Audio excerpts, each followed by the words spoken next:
I found out my daughter wanted to get rid of me by accident. She forgot to hang up the phone. I was sitting alone at the kitchen table, scraping the last bit of cold meatloaf from my plate. My wife, Ellen, used to make it better. Everything tasted different after she died. I had just told my daughter, Caitlyn, I was fine, that I was managing, that I'd even forgotten to turn off the stove once, but caught it in time. She laughed nervously, said she had to go, said she loved me. Then I heard her voice again. Not the warm one she used for me, the real one. "He's deteriorating," she said. "He's becoming a burden." My hand froze mid-air. Her husband, Jeremy, answered, calm and practical. "It's time for a nursing home. The house is worth almost $1 million. We can sell it and finally get the place in Boulder." She laughed. Laughed. I didn't interrupt. I didn't yell. I didn't even breathe. Something inside me broke cleanly, like a bone that had been under pressure for too long. That night, I sat in the dark living room of the house I built with my own hands 25 years ago. Every wall, every beam, every nail. Ellen and I raised our daughter here. We sacrificed here. We dreamed here. And now I was a line item in someone else's financial plan. I wasn't confused. I wasn't weak. I was done. Within 10 days, I sold the house for $890,000 in cash. I didn't tell them. I didn't warn them. I didn't ask for permission. I changed the locks. I moved out. And I left a letter on the front door.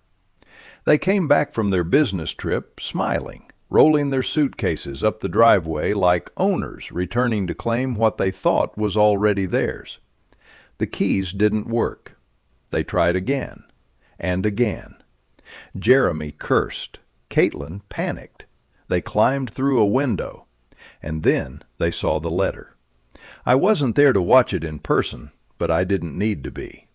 I watched from my phone through a small camera as my daughter read the truth in my handwriting. The screaming started about 30 seconds later. That was when I realized something important. They wouldn't let it go. This wasn't over. This was just the beginning. I didn't wake up one morning and suddenly become disposable. That took decades. I built that house in 1999, back when my back was strong and my hands didn't ache in the morning. Ellen and I bought the land with a second mortgage and a personal loan from my brother. We couldn't afford contractors, so I became one. Nights, weekends, holidays. I poured the foundation myself, framed the walls with help from 2 buddies who accepted beer and grilled burgers instead of cash. Every inch of that house had a memory attached to it. The bay window in the living room?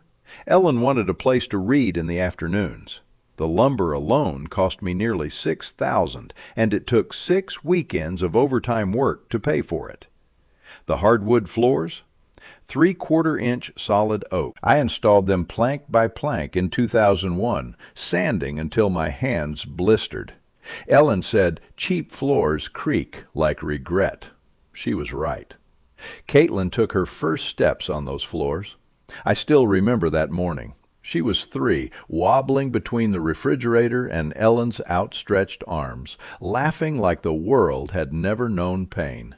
Ellen cried. I grabbed the camera with sawdust still on my shirt. "This is her house," Ellen said. "We built it for her." And we did. I worked as a construction engineer for 42 years. No shortcuts, no scams, just long hours and steady paychecks. I never chased big money. I chased stability. And every dollar I saved went into one thing: my family. When Caitlyn got accepted into the University of Colorado, I didn't hesitate. Tuition alone came to $48,000 over 4 years. That didn't include housing, books, or the used Toyota I co-signed for because her credit wasn't good enough at 19. I picked up extra shifts. Ellen took a part-time job at the school district to help cover materials. We ate beans and rice more times than I can count. I never told Caitlyn that. Parents aren't supposed to. Her wedding nearly broke us. I offered 5,000, maybe 8,000 if we stretched. She cried. Not fake tears, real ones. She wanted her dream day. Ellen squeezed my hand under the table and nodded. I worked weekends for 6 months installing hardwood floors for a contractor friend who paid cash. The final bill came to $32,000 for one day. At the reception, Caitlyn hugged me tight and whispered, "Daddy, you're the best father in the world. I'll never forget this." She forgot. After Ellen died, everything changed. The house became too quiet, the nights too long. Caitlyn and Jeremy moved in temporarily after he lost his financial advisor job. They never explained why. I didn't ask. Family doesn't interrogate family. I didn't charge rent. I paid the utilities when they doubled, bought groceries for 3, covered the $3,000 transmission repair on Jeremy's BMW when he said his credit cards were maxed out. He called me the most generous man he'd ever known. I thought that was respect. I was wrong. Caitlyn made more money than I ever did. So did Jeremy when he was working. But they never offered to help, never suggested contributing, never asked if I was okay living on leftovers and memories. They started managing me. "Dad, did you take your vitamins?" "Dad, you should really let us handle the finances." "Dad, don't use the stove when we're not home." I told myself they cared. That's what men like me do. We explain away disrespect because admitting it hurts too much. The truth is simple. I paid for everything: the house, the education, the wedding, the cars, the emergencies, the safety net they fell into every time life got hard. And they repaid me by deciding I was a burden. When Caitlyn laughed on that phone call, something inside me finally connected all the dots. Every sacrifice I'd made had taught her the wrong lesson. She learned that love meant unlimited access. She learned that loyalty had no consequences. She learned that the man who gave everything would never take anything back. That lesson was about to be corrected. The decline didn't happen all at once. That's the part most people don't understand. If my daughter had walked into the living room one day and said, "Dad, we think you're a burden," I would have reacted immediately. I would have asked questions. I would have pushed back. But that's not how entitlement grows. It creeps in quietly, disguised as concern. It started with suggestions. "Dad, maybe you shouldn't drive at night anymore." "Dad, you don't need all this space." "Dad, wouldn't it be easier if we handled the bills?" Each sentence sounded reasonable on its own, caring even. And every time I nodded, because I wanted to believe my daughter loved me the way she used to. After Ellen died, I was vulnerable in ways I didn't recognize. The house felt too big. Silence echoed where laughter used to live. When Caitlyn called, I waited for the phone to ring instead of living my life. That loneliness made me easy to manage. Jeremy noticed first. He started calling me old school, smiling like it was a compliment. He joked about my flip phone, about my handwritten checkbook, about how I still balanced my accounts on paper. "You're a dinosaur, Roy," he'd laugh, "but a generous one." Generous. That word came up a lot. When I paid the electric bill without mentioning it, when I filled the gas tank in Jeremy's car, when I covered another temporary expense. At first, Caitlyn would thank me. Then she stopped. Gratitude slowly turned into expectation. If I forgot to buy groceries, she'd sigh loudly. If I used the stove while they were out, she scolded me like a child. If I questioned a purchase, Jeremy would say, "Relax, Roy. It's not like you need the money." I started to feel like a guest in my own house. The house I built. They rearranged furniture without asking, removed Ellen's photographs because they were too depressing, converted my workshop into a home office for Jeremy's job search, When I objected, Caitlyn would say, "Dad, we're just trying to help you move forward." Move forward? Away from my memories? Away from my authority? Away from control? I ignored the warning signs because acknowledging them meant admitting I was losing my place in my own family. That's what betrayal looks like before it explodes. It doesn't scream, it whispers. One afternoon, I overheard Jeremy on the phone with a friend. "Yeah, it's temporary," he said. "We'll figure something out once the old man can't live alone anymore." He laughed. I stood frozen in the hallway, my heart pounding, telling myself I'd misunderstood, that men exaggerate, that he didn't mean it. That was my mistake.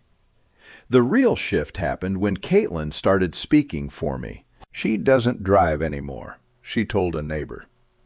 "He gets confused sometimes," she said to a doctor, without looking at me. "He wouldn't understand," she said to Jeremy, right in front of me. I was still paying the mortgage, still covering expenses, still maintaining the house. But I was no longer consulted. I was being phased out. I began to realize something painful. They weren't worried about my safety. They were worried about my usefulness. And usefulness has an expiration date. By the time I forgot to turn off the stove that one evening, the narrative was already written. One mistake, one moment of vulnerability, that was all they needed. In their minds, I was no longer a father.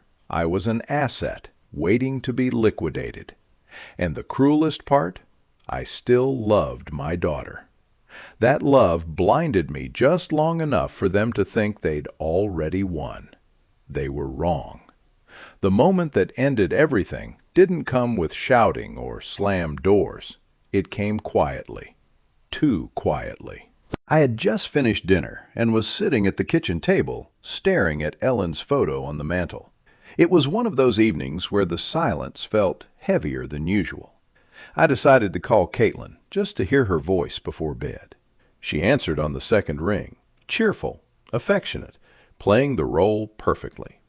We talked about nothing important. Her conference, Jeremy's meetings, the weather. I mentioned, almost jokingly, that I'd forgotten to turn off the burner under my coffee pot earlier that day. There was a pause, a small one, barely noticeable. "Dad," she said carefully, "maybe we should talk about getting someone to check on you more regularly." I smiled to myself. "I'm fine, sweetheart." She told me she loved me, said she had to go. I heard the click. Then I heard her voice again. She hadn't hung up. At first I thought I was imagining it, but then Jeremy spoke, his tone completely different from the polite one he used around me. "You see," he said, "he's deteriorating." This is exactly what I was talking about. My fingers tightened around the phone. "It's getting worse," Caitlyn replied. "What if he burns the house down?" Jeremy didn't hesitate. "It's time for a nursing home. He's becoming a burden." A burden. I felt something cold spread through my chest. Then Caitlyn said the sentence that erased the last excuse I had left. "The house is worth almost $1 million now. With the market the way it is, we could sell it, put him somewhere decent, and finally get that place in Boulder." Jeremy laughed softly. "We should do it soon, while he still trusts us." She laughed too. Not nervous laughter, not uncomfortable laughter. Enjoyment. I sat there holding the phone, staring at the kitchen wall Ellen and I had painted together 23 years ago. I could still remember her standing on a ladder, paint in her hair, laughing because I'd splashed white streaks across my jeans. And now, in that same room, our daughter was discussing how to dispose of me. I didn't confront them. I didn't interrupt. I listened until the call went dead on its own. Then I set the phone down very carefully. I didn't cry. That surprised me. Instead, something inside me went quiet. The part of me that kept making excuses. The part that kept hoping love would fix disrespect. I walked through the house slowly. The living room where Caitlyn learned to read. The hallway where Ellen had leaned against the wall during her last weeks. The bedroom where I'd promised her I would be okay. I opened the drawer where we kept important documents. The house deed was right where it had always been. My name. Only my name. That was when the plan began to form. Not out of anger, out of clarity. They didn't see me as a father anymore. They saw me as an obstacle between them and their future. So I stopped acting like a victim and started acting like a man who still understood how the world worked. They thought I was confused. They thought I was helpless. They thought I was already gone. They were wrong. And they were about to learn what betrayal really costs. I slept better that night than I had in months. That should have bothered me. After hearing my own daughter plan to erase me from her life, after listening to her laugh while discussing my future like a real estate transaction, I should have been wrecked. I should have been pacing the floor, drowning in grief. Instead, my mind felt sharp, clear. For the first time since Ellen died, I wasn't drifting anymore. I woke up before sunrise with a certainty I hadn't felt in years. The fog was gone. The confusion they kept accusing me of never existed. I made coffee, black, and sat at the kitchen table with the deed spread out in front of me. My name. Only my name. No asterisks, no contingencies. That piece of paper told a truth Caitlyn and Jeremy didn't want to believe. I still had power. At 9 sharp, I called Todd Fisher. He was the attorney Ellen insisted we meet years earlier when the cancer became real. Just in case, she said, so no one can ever push you around. Todd answered on the second ring. "Roy Hayes," he said warmly. "What can I do for you?" "I need to talk about my daughter," I replied, "and my house." There was a pause. Not surprise, recognition.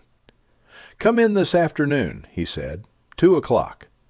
His office hadn't changed. Same modest building, same framed photos of his kids on the desk. The smell of coffee and old paper. Todd listened without interrupting as I told him everything. The phone call, the nursing home plan, the house, the laughter. When I finished, he leaned back and folded his hands. "Roy," he said carefully, "legally speaking, your daughter and her husband have no authority over you or your property." I let that sink in. They can't sell the house. They can't force you into a facility. They can't make financial decisions on your behalf unless you give them that power. "I haven't," I said. "I know," he replied. "That's why this conversation matters." He slid a legal pad toward me and began outlining options. Living wills, power of attorney protections, financial restructuring. But one sentence cut through everything else. "If you want to sell the house," Todd said, "you can. Tomorrow, if you choose." My chest tightened. "Denver's market is strong," he continued, "very strong. Properties like yours are selling fast, cash buyers, clean closings." I thought about Caitlyn's voice. He's a burden. I thought about Jeremy's confidence. While he still trusts us. They thought time was on their side. Todd's wasn't the only call I made that day. I reached out to Brian Connor, a real estate agent Todd recommended. Efficient, discreet, specialized in fast sales. Brian walked through the house the next afternoon. He didn't rush. He noticed everything. "These floors," he said, running his hand along the oak. "Custom?" "I installed them myself," I replied. He nodded with genuine respect. "They don't build like this anymore." When he gave me the number, I didn't flinch. $890,000, he said. Cash buyer. 10-day close. I stared out the bay window Ellen loved, watching the late afternoon sun light up the garden she planted. "Let's do it," I said. From that moment on, everything moved quickly. Too quickly for Caitlyn and Jeremy to stop it. The paperwork, the inspections, the wire transfer instructions, I followed every step with the same precision I used my entire career. No emotion, no hesitation. I opened a new bank account, moved the money, closed the old one. Then I hired a locksmith. The man didn't ask questions, just changed the locks and handed me new keys. The sound they made when they turned was unfamiliar, final. That night I sat in the empty living room with a calm I didn't recognize. I wasn't angry. I wasn't seeking revenge. I was protecting myself. And for the first time, I understood something Ellen had tried to tell me years ago. Being kind doesn't mean being powerless, and being a father doesn't mean being disposable. The most dangerous plans are the quiet ones, the ones nobody notices until it's too late. Caitlyn and Jeremy thought I was still the same man they left behind when they flew out for their conference, the grateful father, the aging widower who needed supervision, the burden who would sit patiently in his recliner and wait for instructions. They had no idea that while they were sipping hotel coffee and talking about next steps, I was dismantling their future piece by piece, silently, methodically. The sale moved faster than even I expected. Cash buyers don't ask many questions, especially when a property is clean, well-maintained, and priced correctly. Inspections came and went. The title search came back spotless. No liens, no shared ownership, no complications. Every signature I placed on those documents felt surgical, precise, final. I didn't tell Caitlyn. I didn't tell Jeremy. Not because I was afraid of confrontation, but because confrontation gives people time to manipulate, time to plead, time to twist the story. I denied them that. Once the money cleared, I didn't hesitate. I opened a new account at a local bank that specialized in private clients. No shared access, no online visibility, no accidental family oversight. The funds were mine and mine alone. That was the financial cutoff. Clean, absolute. Next came logistics. I packed only what mattered. Ellen's jewelry box, our wedding photos, the photo albums Caitlyn would never look at again, important documents, a few changes of clothes. Everything else stayed behind. The furniture, the decor, the illusion of permanence. I found a small furnished apartment across town, month to month, quiet, no memories attached to the walls, the kind of place you go when you want peace, not nostalgia. Then I hired a locksmith. He arrived on a Tuesday afternoon, efficient and indifferent, removed the old brass locks Ellen had chosen years ago, and replaced them with modern steel ones that clicked sharply into place. When he handed me the new keys, I felt something unexpected. Relief.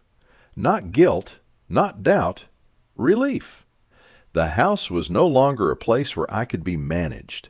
It was a property, and it no longer belonged to me. Before I left for the final time, I installed a small camera near the front door. Nothing obvious, just enough to see faces, to hear voices, to capture the truth when it finally arrived. I didn't do it for cruelty. I did it for closure. The letter took the longest. I rewrote it 3 times. The first version was angry. The second was cold. The third was honest. No insults, no threats, no explanations beyond the facts. Just consequences. I taped the envelope to the inside of the front door, right where Caitlyn would see it the moment she stepped inside. Then I locked the door, for the last time. As I drove away, I didn't look back. That house had served its purpose. So had my silence. They thought the trap was a nursing home. They were wrong. The trap was believing I wouldn't act. While I was dismantling my old life, Caitlyn and Jeremy were still performing their favorite role, confidence. They called me from Phoenix 2 days before their return. Caitlyn's voice was bright, almost excited. Too excited. "Dad, how are you holding up?" she asked, drawing out the words the way people do when they're pretending to care. "I'm doing just fine," I said, and for once it wasn't a lie. She laughed lightly. "That's good. We were just talking about you." Of course you were. Jeremy's voice joined the call, smooth and rehearsed. "We've got a little surprise planned for you when we get back." "A surprise?" I asked, playing my part. "Yeah," Caitlyn said quickly. "A really nice place. Quiet. Peaceful. They even have medical staff on site, just in case." She emphasized the last part, like she was doing me a favor. I pictured them sitting side by side in a hotel room, congratulating themselves, imagining me grateful, confused, easy to move. "That's very thoughtful of you," I said. Jeremy chuckled. "We just want what's best for you, Roy." What he meant was what was best for them. They talked about timing, about packing just the essentials, about how stressful it had been worrying about me while traveling. Not once did they ask what I wanted. Not once did they question whether I agreed. They assumed obedience. That's what entitlement sounds like when it's comfortable. After the call ended, I sat quietly in my new apartment, listening to the hum of traffic outside. No memories on the walls, no ghosts in the corners, just peace. They had no idea the house was already gone. They had no idea the money was already moved. They had no idea their plan had collapsed before they even stepped off the plane. And that ignorance made them reckless. Jeremy texted me later that evening. "Make sure you don't use the stove while we're gone. Safety first." I didn't respond. Caitlyn sent a photo the next morning, smiling, coffee in hand, captioned, "Almost home." I looked at the image and felt nothing. No anger, no sadness, just distance. They were still acting like they had time, like the board was still theirs to play. That night I checked the camera feed one last time. The front door stood silent, my letter waiting patiently where I'd left it. I turned off the lights in my apartment and went to bed early. Tomorrow they would walk into the consequences of their own arrogance. People like Caitlyn and Jeremy don't fall because they're evil. They fall because they believe the people beneath them will never move. I was sitting at my small kitchen table when my phone vibrated. Motion detected. I didn't rush. I poured myself a cup of coffee first. Black. Steady hands. Calm breath. Then I opened the app. Caitlyn's car rolled into the driveway of the house that no longer belonged to any of us.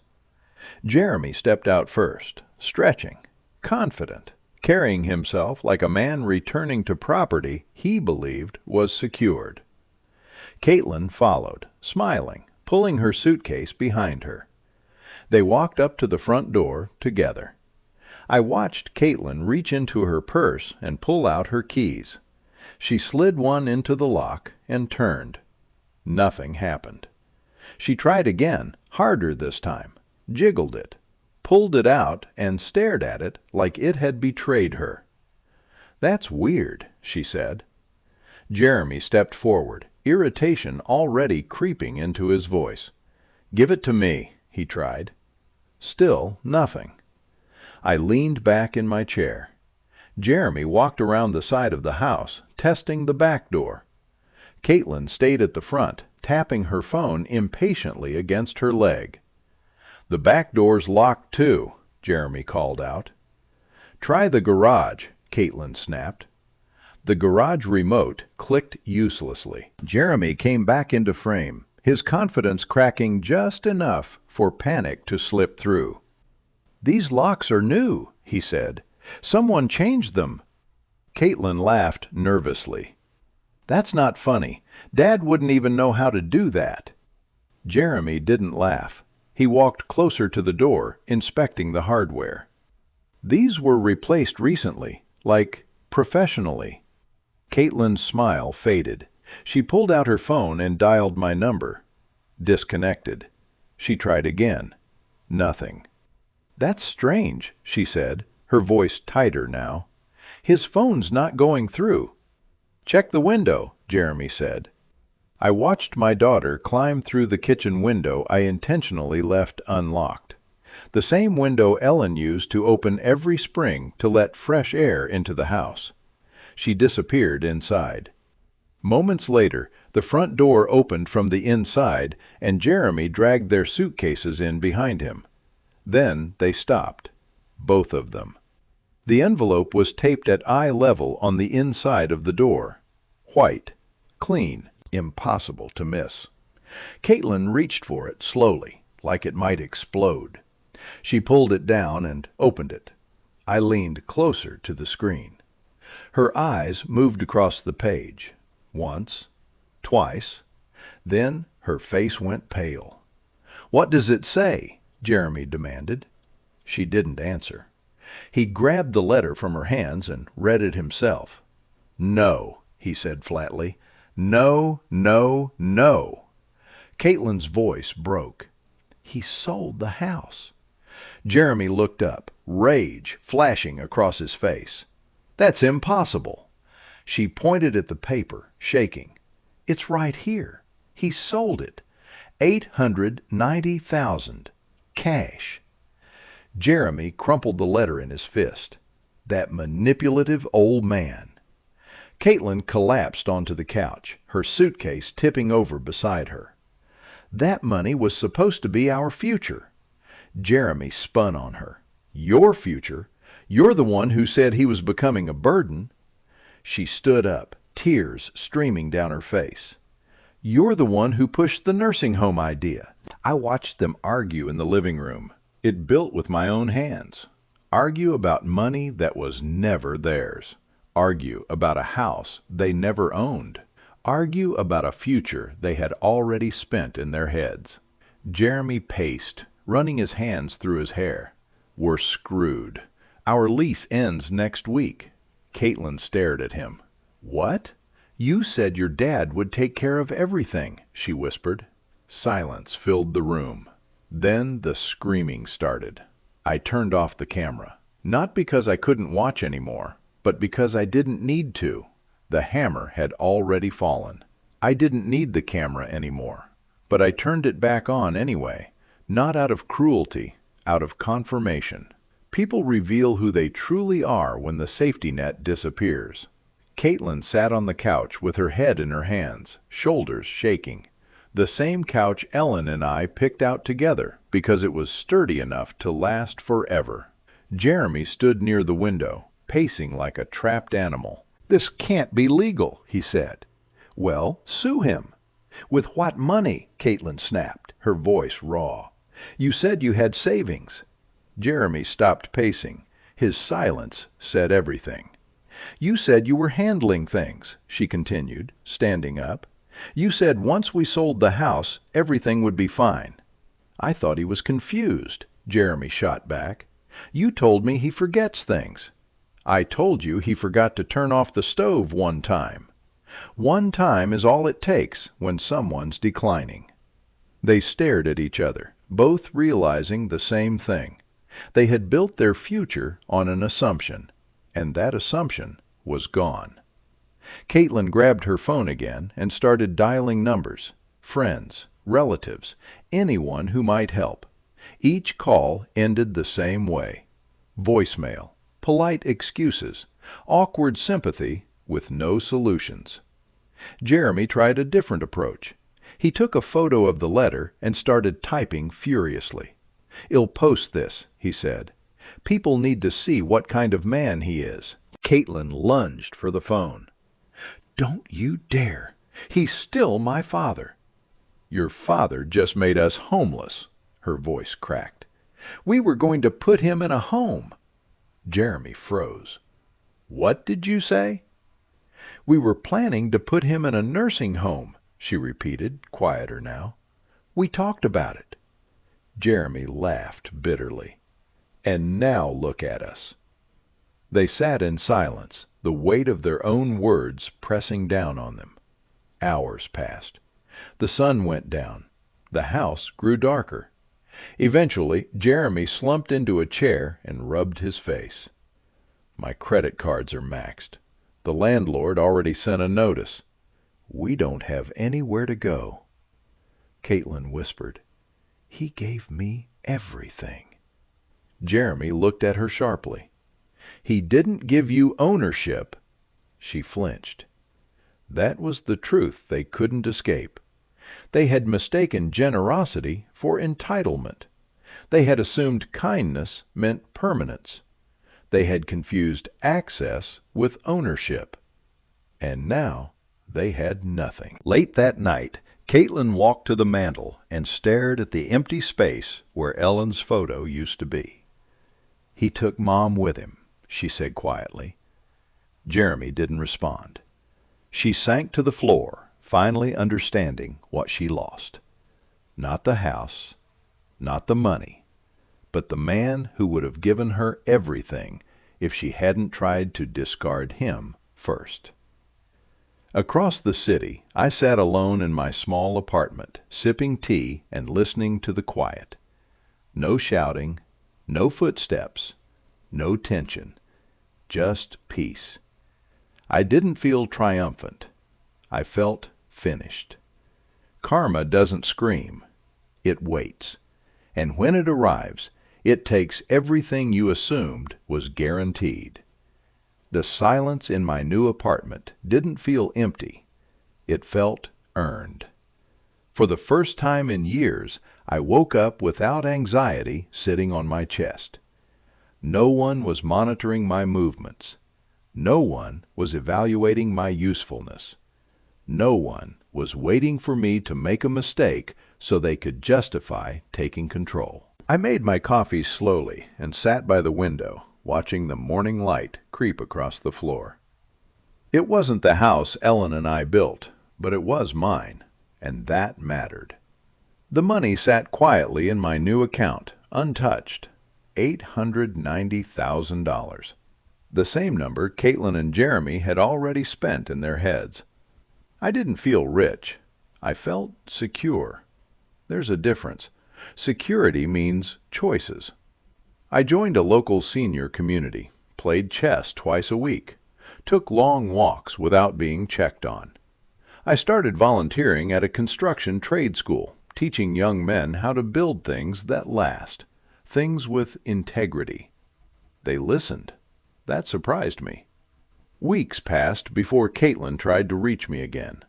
A letter arrived at my apartment, handwritten, shaky.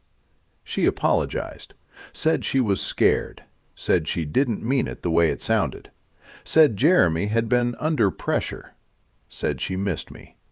She never mentioned the house. She never mentioned the money. I didn't respond. Some apologies aren't meant to be answered. They're meant to be learned from. I heard through mutual acquaintances that their marriage was struggling, that Jeremy was between opportunities, that they were staying with friends, then family, then somewhere temporary. Regret has a way of traveling quietly. I didn't celebrate that. I simply accepted it, because the lesson wasn't about punishing them. It was about reclaiming myself. Ellen used to say something I finally understand now. Being kind without boundaries is the same as teaching people they can hurt you for free. She was right. I loved my daughter. I always will. But love doesn't mean surrender. Love doesn't mean erasing yourself so others can stand taller. And respect, real respect, comes from consequences. I wasn't a burden. I was a foundation. And when they tried to tear it down, they learned what happens when the ground disappears beneath your feet. My life is quieter now, smaller, but it's honest. And that's the legacy I choose to leave behind.